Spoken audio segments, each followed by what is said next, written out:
Bueno, les doy la bienvenida a un nuevo video de Fisiología Virtual. Y en esta oportunidad les quería hablar de la sumación temporal y espacial de potenciales postsinápticos, o sumación temporal y espacial, o señalización. Antes de empezar a hablar de sumación, les quería mostrar cómo funcionan las redes neuronales dentro del sistema nervioso central. Para que tengamos una idea, cada una de las neuronas en un circuito neuronal en humanos adultos, fíjense que recibe botones terminales de unas 10.000 neuronas presinápticas, que esas neuronas presinápticas le podían provocar potenciales postsinápticos si se activaran, ¿no? Y a su vez, cada una de estas neuronas en el circuito neuronal tiene aproximadamente unas 1.000 neuronas, o sea, actúa sobre unas 1.000 neuronas postsinápticas, a las que les puede provocar potenciales postsinápticos. Entonces, la red es altamente compleja, por eso es fundamental hacer la sumación, que no es ni más ni menos que un balance de potenciales postsinápticos, excitadores e inhibidores, ¿no? Y esto es interesante, ver qué distribución tienen los canales iónicos que hemos estado viendo en otros videos dentro de una red neuronal, ¿no? Entonces, la neurona podríamos decir que tiene un dominio dendrítico, un dominio somático y un dominio axónico. Entonces, digamos, ¿en qué dominio se distribuyen los canales de ligando? Entonces, fíjense que los canales de ligando principalmente están dentro del dominio dendrítico. Entonces, ¿en qué dominio se distribuyen los canales de voltaje? Bueno, fíjense que los canales de voltaje se distribuyen principalmente dentro del dominio axónico, o sea, están más concentrados en el cono axónico, en los nodos de Ranvier, y después estarían en los botones terminales, ¿no? Por otra parte, ¿en qué dominio se producen entonces los potenciales postsinápticos y en cuáles los potenciales de acción? Esto, digamos, es interesante ver. Los potenciales postsinápticos se producen dentro de los dominios dendríticos y somáticos. Y los potenciales de acción se producen dentro del dominio axónico, fundamentalmente. Entonces, ¿cómo se organiza la función neuronal? Digamos, tenemos un componente sensitivo, que es la zona receptiva, donde están las dendritas y el soma, que son las que tienen los canales activados por ligando. Después tenemos un centro de control, que sería la zona integradora, que es el cono axónico, que es donde existe la mayor concentración de canales regulados por voltaje o voltajes sensibles. Y después tenemos un componente motor, que es la zona de conducción, que es el axón propiamente dicho, que es donde están los canales de voltaje. Entonces, las neuronas, que son la unidad funcional del sistema nervioso, tienen, digamos, la misma estructura que el arco reflejo. Una zona de recepción, una zona integradora y después una zona de eferente o motora.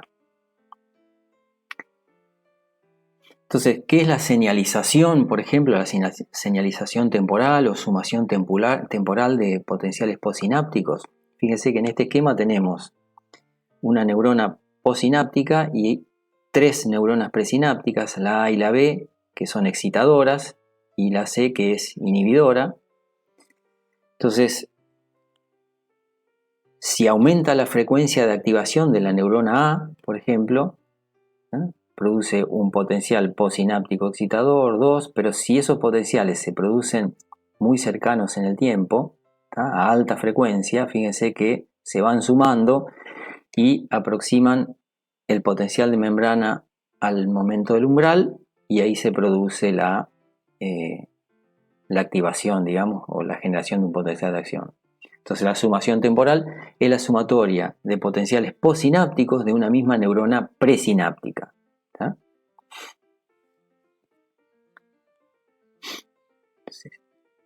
Fíjense la diferencia que tiene con la señalización o sumación espacial de potenciales postsinápticos. En este caso, de vuelta, tenemos esas mismas tres neuronas, la A y la B, que generan potenciales postsinápticos excitadores, y la C, que genera potenciales postsinápticos inhibidores. Entonces tienen activación de A, potencial postsináptico excitador, de B, potencial postsináptico excitador. Si se activa C, es un potencial postsináptico inhibidor. Pero bueno, acá esto es lo que sucede si descargan A y B en simultáneo, si se activan A y B en simultáneo. Eso es lo que se conoce como sumación espacial. Entonces, si se activan en el mismo momento A y B, se produce sumación espacial, digamos, hay sumatoria de potenciales postsinápticos causados por diferentes neuronas presinápticas, hacen que ese potencial de membrana alcance el umbral y que se genere un potencial de acción en la neurona. Otra cosa que les quería mostrar son las diferencias que hay entre potenciales postsinápticos y potenciales de acción.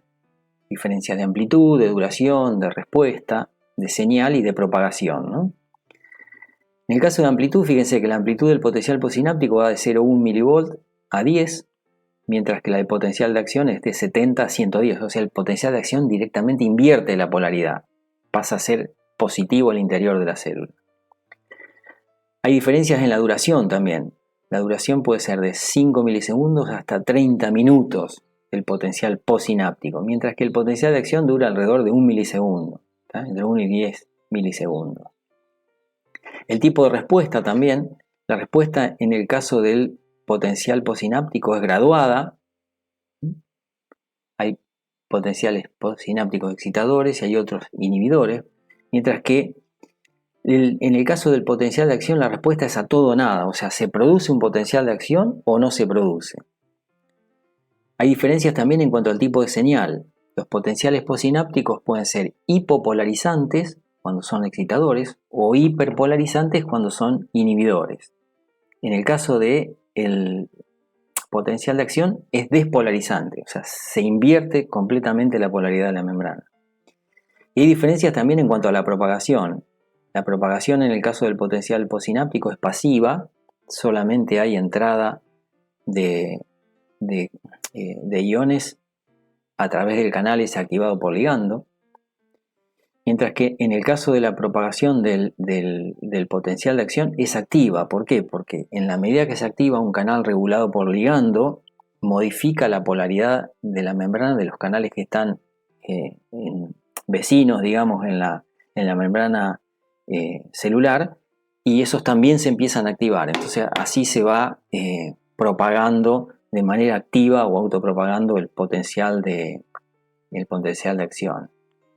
Bueno, entonces, ¿qué maneras tienen las neuronas de despolarizarse? O sea, ¿cómo se despolarizan las neuronas o cómo es que se generan los potenciales de acción en las neuronas? Hasta ahora, por lo que vimos, una opción es esta, la sumación temporal y espacial de potenciales postsinápticos excitadores. Se hace la sumatoria ahí a nivel del cono axónico. Si el potencial de membrana alcanza el umbral, se genera un potencial de acción. Si no, no. Esa es la manera que tiene la gran mayoría de las neuronas de activarse o de generar potenciales de membrana.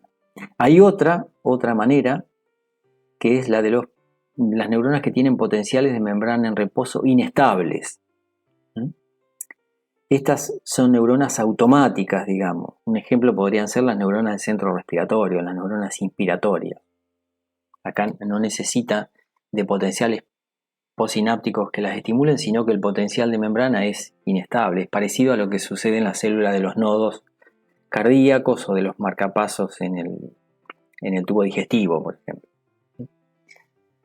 Bueno, espero que les haya sido de utilidad este video y nos vemos en el próximo. Que tengan una buena semana.